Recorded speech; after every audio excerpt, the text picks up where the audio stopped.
नमस्कार। जोहार। आप देखना शुरू कर चुके हैं राष्ट्रीय न्यूज़ 24 और मैं हूं मोहम्मद मुजफ्फर आलम। पूरे झारखंड में चुनाव प्रचार अपने शबाब पर है। चुनाव की तपिश, चुनाव का पारा लगातार बढ़ता जा रहा है। हर प्रत्याशी गांव-गांव, गली-गली घूम रहे हैं और मतदाताओं को अपने पक्ष में वोट करने की अपील कर रहे हैं। धनबाद जिले के जितनी भी सीटें हैं वहां 20 तारीख को चुनाव होना है और आज हम हैं धनबाद विधानसभा में और हमारे साथ हैं धनबाद विधानसभा के प्रत्याशी सत्येंद्र कुमार महतो जी और ये राष्ट्रवादी कांग्रेस पार्टी एनसीपी से चुनाव लड़ रहे हैं और 34 वर्षों से शिक्षा के क्षेत्र में ये लगातार समान योगदान दे रहे हैं और महिलाओं को, युवाओं को रोजगार से भी जोड़ रहे हैं। आइए इनसे बात करते हैं कि आखिर चुनाव में इनकी तैयारी कैसी चल रही है। सबसे पहले सर, हमारे न्यूज़ चैनल में आपका स्वागत। जी धन्यवाद सर। और आपको राष्ट्रीय न्यूज़ 24 के जितने भी परिवार के लोग हैं उनको मैं जोहार बोलता हूं, नमस्कार बोलता हूं। सर, आप शिक्षा के क्षेत्र में योगदान दे रहे हैं तो अचानक चुनाव की तरफ किसे आ गए? देखिए, शिक्षा जो है वो लगभग 34 वर्षों से मैं शिक्षा जगत से हूं और कई एक कॉलेज का जो है मैं काउंसलर भी हूँ। हमारे द्वारा जो है बहुत से बच्चों का जो है वो नामांकन जो होता है वो हमारे काउंसलिंग, जब मैं काउंसलिंग करता हूँ हमारे लिखने से ही जो है उन बच्चे का एडमिशन होता है। तो शिक्षा जगत से हम राजनीतिक क्षेत्र में जो आए उसका कारण है कि मैंने कई गांव, कई शहर, कई जगह पे जाने का मुझे अवसर मिला और मैं जहाँ जहाँ गया वहाँ पर इस तरह से जो व्यापक जो समस्या को मैंने देखा तो मुझे लगा कि अगर उसे मैं ठीक करना चाहूँ तो ठीक करने के लिए जो है एक सिस्टम में ही आना पड़ेगा और वो सिस्टम है राजनीति। तो मैं राजनीतिक में जो आया हूँ कोई नेता के रूप में नहीं आया हूँ, मैं एक समाज सेवक हूँ और मैं हमेशा समाज सेवा करूँगा और समाज के प्रति जो है मैं समर्पित रहूँगा। चुनाव प्रचार कैसा चल रहा है? लोगों से कैसा समर्थन मिल रहा है? देखिए, चुनाव प्रचार तो बहुत अच्छा चल रहा है। लगभग धनबाद विधानसभा में जो है मैं और हमारे जो कार्यकर्ता है, आम जनता के पास मैं जा रहा हूँ, मैं डोर टू डोर जा रहा हूँ। हर घर को मैं खटखटा के बता रहा हूँ कि इस बार जो है सत्येंद्र कुमार महतो यानी मैं मास्टर जी के रूप में आपके पास आया हूँ और हमारा नारा है कि आप बदलेंगे तो धनबाद बदलेगा। तो कई वर्षों से जो धनबाद की जो गंभीर स्थिति है मैंने जगह जगह पर जा करके देखा तो वो स्थिति जस का तस पड़ा हुआ है। तो आज उस स्थिति को अगर समाप्त करना है तो ऐसे व्यक्ति को वोट करना होगा जो पढ़ा लिखा हो, जो सामाजिक आदमी हो, जो शिक्षा वर्ग से जुड़ा रहता हो, तभी जा कर करके पूरे धनबाद वासियों का जो है कल्याण होगा। धनबाद में कितना विकास हुआ है? देखिए, धनबाद में तो अगर हम ज़्यादा नहीं, अगर 20 वर्ष पीछे जाते हैं, 20 साल पीछे, तो 20 साल पीछे से लेकर के आज तक धनबाद में विकास के नाम पर जो है 0/0 है। ये मैं नहीं कर रहा हूँ बल्कि धनबाद में जितने भी जनता है, जहाँ जहाँ मैं गया हूँ वहाँ पर उन्होंने कहा और मैं अपनी आंखों से भी देख करके आया हूँ। जैसे कोरंगा एक बस्ती है, वहाँ पर मैं गया था तो वहाँ पर गंदगी का जो है अंबार लगा हुआ है। आप अगर जाएंगे तो उसमें घुस नहीं पाएंगे, इतना बदबू उस गांव से, उस जगह से आता है। उसके बाद पानी की बहुत ज़्यादा समस्या हमने देखा। लोग जो है लाइन लगा कर करके 2 घंटा 3 घंटा तक लाइन पर रहते हैं लेकिन उनको आधा आदमी को पानी मिलता है, आधा आदमी को पानी नहीं मिलता है। उसी तरह से हमने देखा कि बहुत सी महिलाएं जो है वो 2 घंटा 3 घंटा अपने घर में काम करने के बाद बैठी रहती है क्योंकि उनके पास रोजगार नहीं है। अब हमने बहुत से गांव, बहुत से क्षेत्र, बहुत धनबाद पूरा शहर घूमा तो हमने देखा कि जो युवा वर्ग है, पढ़े लिखे हैं लेकिन उनको जो है किसी भी प्रकार का रोजगार नहीं है। उसके बाद हमने देखा कि जो फुटपाथ विक्रेता है, जो फुटपाथ पर दुकान लगा करके चलाते थे, पहले उसके दुकान को हटा दिया गया। बाद में अभी जो ठेला लगा हुआ है वो ठेला भी हटाने की परंपरा चल रही है। तो इस प्रकार से जो है पूरे धनबाद में जो है स्थिति बदतर से बदतर हो गया है। अब जनता के ऊपर में डिपेंड करता है क्योंकि हमारा संविधान में जो है जनता को ये अधिकार मिला हुआ है कि आप ऐसे प्रत्याशी को जिताइए, जिता कर करके जो है वहाँ विधानसभा भेजिए जो आपकी आवाज़ बने, आपकी समस्याओं को उठाए और उस समस्या का समाधान भी करे। मुख्य मुकाबला कांग्रेस और बीजेपी के बीच में देखा जा रहा है, तो आप अपने आप को कहाँ पाते हैं? देखिए, कांग्रेस और बीजेपी जो है आज के समय में जनता जो है उनको नकार रही है क्योंकि इनको समय तो मिला, अवसर तो मिला, लेकिन इन्होंने अपना छवि नहीं बनाया। अगर आज वो अपना छवि बनाए हुए रहते तो धनबाद में जो 18 प्रत्याशी खड़े हैं इसमें 16 प्रत्याशी जो है वो अलग है और कांग्रेस और बीजेपी है, तो हमको लगता है कि ये 16 प्रत्याशी नहीं खड़े होते हैं। आप कह रहे हैं कि बीजेपी और कांग्रेस को जनता नकार रही है, तो क्या एनसीपी यहाँ अपना खाता खोल पाएगी? बिल्कुल खोलेगी। हम लोग जो है पूरे झारखंड में अजीत पवार साहब के नेतृत्व में चुनाव को लड़ रहे हैं और हमें पूरा विश्वास है। मैं जहाँ जहाँ अभी तक गया हूँ, जनता का जो है प्यार मुझे मिल रहा है, आशीर्वाद मिल रहा है और लगभग लोग मुझे आश्वासन दिए हैं कि सर इस बार आपको जरूर मैं जिताऊंगा। अगर आप जीत जाते हैं तो जो मुख्य समस्याएं हैं वो कौन सी समस्याओं में पहला काम करें?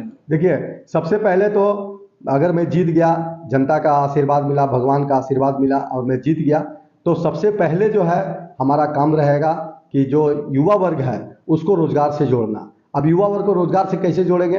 तो पूरे धनबाद जिला में जो है कई एक फैक्ट्री बंद पड़ा हुआ है, मैं उन तमाम फैक्ट्री को पहले खुलवाऊंगा। उसके बाद हमारे साथ जो है कई एक कंपनी के डायरेक्टर से हमारी बातचीत हुई है, जो डायरेक्ट जो है धनबाद में आकर करके अपना फैक्ट्री लगाना चाहते हैं, यहाँ कारोबार करना चाहते हैं। अगर ऐसा हुआ तो वो जो युवा होंगे जो कार्यरत उसमें जाएंगे तो ऑटोमेटिक है कि युवा ही जाएंगे, जो भी पढ़े लिखे लोग हैं वो चले जाएंगे। उसके बाद जो है मेरा सेकंड काम रहेगा कि जो फुटपाथ पे जो विक्रेता है उसको अस्थायी दुकान दिलाना। अब ये कैसे दिलाऊंगा, इसका पूरा प्लान मेरे पास है और इससे जो है सरकार को भी फायदा होगा। ऐसा नहीं कि ज़बरदस्ती कर करके, बल्कि उनका दुकान बनाना है और वहाँ से जो है भाड़ा स्वरूप जो है गवर्नमेंट को जाएगा। इस तरह से सरकार को लाखों रुपया का फायदा होगा। उसके बाद हम जो है एक काम जरूर करेंगे, अगर मैं जीत गया तो मैं एक काम अवश्य करूँगा कि आज देखिए कि आपके जो प्रेस मीडिया जो भाई बहन है, तो सरकार ने क्या किया कि सभी के लिए जो है कहीं ना कहीं अस्थायीकरण किया, लेकिन हमारे प्रेस मीडिया के जो भाई बहन उनका कोई भी अस्थायीकरण नहीं हुआ है। आज हमारे प्रेस मीडिया के भाई बहन जाते हैं, कहीं पर बाढ़ आ गया, कहीं पर बीमारी फैला हुआ है, कहीं पर जो है पूरा अपदर्ब हो गया है, माने दंगा हो गया है, तो वहाँ अपने जान जोखिम में डाल करके ये लोग न्यूज़ को कलेक्ट करते हैं। और खुदा न खास्ता उनके साथ अगर कुछ इस तरह से हो जाए तो उनके परिवार के लिए क्या होगा, न उनका इंश्योरेंस की बात है, न उनका कोई अस्थायीकरण की बात है। तो मैं पहला ऐसा विधायक बनूंगा जो धनबाद से आवाज़ उठेगी और ये रुकेगी नहीं। जब तक पूरे प्रेस मीडिया को सरकार अस्थायीकरण नहीं करेगी तब तक मैं रुकूंगा नहीं। तो इसीलिए जो है हम पूरा का पूरा कोशिश करेंगे कि जो हमारे प्रेस मीडिया भाई बहन है उनको जो है अस्थायीकरण करें।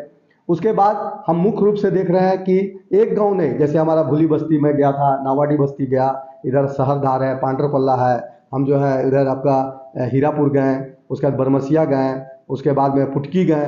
तो इन सब जगह पे जो मैं गया हूँ वहाँ पर मैंने देखा कि सड़क जो है बिल्कुल जर्जर अवस्था में है, एकदम बड़े बड़े गड्ढा बना हुआ है, नाली जो है वो या तो नहीं है और अगर है तो गंदगी का अंबार लगा हुआ है और वहाँ पर आदमी जो है एकदम त्राही त्राही कर रहा है, देख रहा है कि स्थिति बहुत ही दयनीय हो चुकी है। तो हम सड़क का जो है व्यवस्था है उसको ठीक करेंगे, हम जो है नाली की जो व्यवस्था है उसको ठीक करेंगे, ताकि एक समाज में जैसे आदमी को रहना चाहिए वैसे उनको जीवन यापन करने का जो है अवसर मिले। इनकी तैयारी आपके नज़र में कैसी है? बहुत अच्छी है। और जितने भी हमारे जो महिला मोर्चा है, सबसे पहले तो अब जो ये राष्ट्रीय न्यूज़ 24 को मैं जो है हाँ धन्यवाद देना चाहूँगी कि जो यहाँ पर जो कवर करने आए हैं, और आप लोग अगर चाहेंगे तो सर का जो सपोर्ट हो सकेगा क्योंकि जनता का फुल सपोर्ट है और जो प्रेस मीडिया है उनके सपोर्ट रहा तो शायद सर जो है जीत सकते हैं और सर जो मुद्दा लेके आए हैं वो पूरा भी कर सकते हैं। तो मैं एक महिला हूँ, तो महिला होने के नाते मैं महिलाओं को लेकर आगे आई हूँ और हमारे साथ और बहुत सारे जो महिला हैं। और मैं बता दूं मैं एक शिक्षक हूँ, शिक्षिका हूँ। तो शिक्षिका हूँ तो मैं जो भी हमारे जो ये न्यूज़ के माध्यम से जो भी देख रहे हैं, जनता हमारे देख रहे हैं, तो मैं सबसे पहले कहूंगी कि जो सर जो सत्येंद्र कुमार महतो जो घड़ी छाप इनका है वो जो आए हुए हैं, तो ये हर घर रोजगार योजना लेके आए हुए हैं। तो रोजगार जैसे बताया गया कि मतलब इनका नारा है हर घर रोजगार और हर घर रोजगार। तो हर घर रोजगार जो पढ़े लिखे होते उन्हीं को दिया जाता है, लेकिन हो सकता है कि कोई बच्चा पढ़ा लिखा ना हो, उनके लिए भी रोजगार है। लेकिन मैं शिक्षिका होने के नाते कहूंगी जो भी हमारे जो जनता देख रहे हैं, पेरेंट्स भी देख रहे होंगे, तो बच्चों को आप स्कूल भेजिए, पढ़ाइए, है ना। और महिला होने के नाते एक बात और बोलूंगी कि मैंने जहां जहां गई वहां देखी कि बच्चे जो है, लड़का तो है ही, लड़की को जो है कम उम्र में जो शादी कर दिया जाता है, बोलता है कि 9 पास हुई शादी कर दिया जाए। नहीं, ऐसा मत कीजिए, क्योंकि लड़की जो शादी होके गई है तो उसको किसी का नौकर मत बनाइए आप, उसको घर में किसी का नौकर मत बनाइए, उसको नौकरी करने के लायक बनाइए आप, नौकरी करने के लायक बनाइए। और एक बात और देखी हूँ मैं सर के साथ में लोग जो हम लोग जो जा रहे हैं जहां जहां, तो वहां देख रहे हैं कि छोटे छोटे बच्चे जो है वो मतलब कि उनको तालीम अगर अच्छा दिया जाए तो अच्छा करेंगे, क्योंकि क्योंकि माहौल अगर खराब हो जाएगा, घर खराब हो जाएगा, बच्चे खराब हो जाएंगे, समाज खराब हो जाएगा, दूषित होगा। आप सर की जीत के लिए जनता से क्या अपील करना चाहेंगे? सर की जीत के लिए जनता से यही अपील करना चाहेंगे कि इस बार जो है सत्येंद्र कुमार महतो घड़ी छाप लेके आए हुए एनसीपी पार्टी से, तो एक पढ़े लिखे आए हैं, मतलब पढ़े लिखे शिक्षक आए हैं। तो इस बार आप लोग जो है देख कर, सोच कर, समझ कर कीजिए और चुनाव कीजिए, अच्छा चुनाव कीजिए। किसी ऐसे नेता का चुनाव मत कर लीजिए जो कि सिर्फ आपका जो है मंदिर बना देता है, थोड़ा मस्जिद बना देता है, थोड़ा रोड बना दे। ये करने से कुछ नहीं होगा। पहले आपका घर का बदलाव होना चाहिए, पहले आपको बच्चे का विकास होना चाहिए, लड़का का विकास होगा, लड़की का विकास होगा, रोजगार मिलेगा, तभी आप रोड पर चलने के लायक हो पाइएगा। बच्चा अगर जो है पढ़ा लिखा है ही नहीं, रोजगार है ही नहीं, और रोड पर चल के क्या करेंगे? बच्चा अगर शिक्षित है ही नहीं, दारू पी के सोया हुआ है रोड पर, उसे कोई फायदा नहीं है। इसलिए एक शिक्षक आया हुआ है, आप लोगों को जो है अपील करते हैं कि आप लोग जो है सबके साथ आइए और इस बार जो है जो वोट करने वाले हैं 20 तारीख को, आपका वोट बहुमूल्य है, सोच समझ के जो है वोट दें और घड़ी छाप पर ही वोट लगाएं, ताकि आपके बच्चे का विकास हो के आपका बच्चा का विकास होगा, तभी आपका घर का विकास होगा, तभी आपका जो है समाज का विकास होगा। क्यों? अगर बच्चे का विकास नहीं हो पाएगा तो बच्चे में क्या है, आजकल जो है बच्चे जो है, लड़का जो है वो अपना बहन को समझेगा नहीं, बेटी को समझेगा नहीं। इसीलिए शिक्षित होना बहुत जरूरी है और रोजगार मिलना बहुत जरूरी है। इसीलिए इस बार जो है सत्येंद्र कुमार महतो जी जो एनसीपी पार्टी से आए हुए हैं, घड़ी छाप पर सोच समझ के आप अपना वोट कीजिए।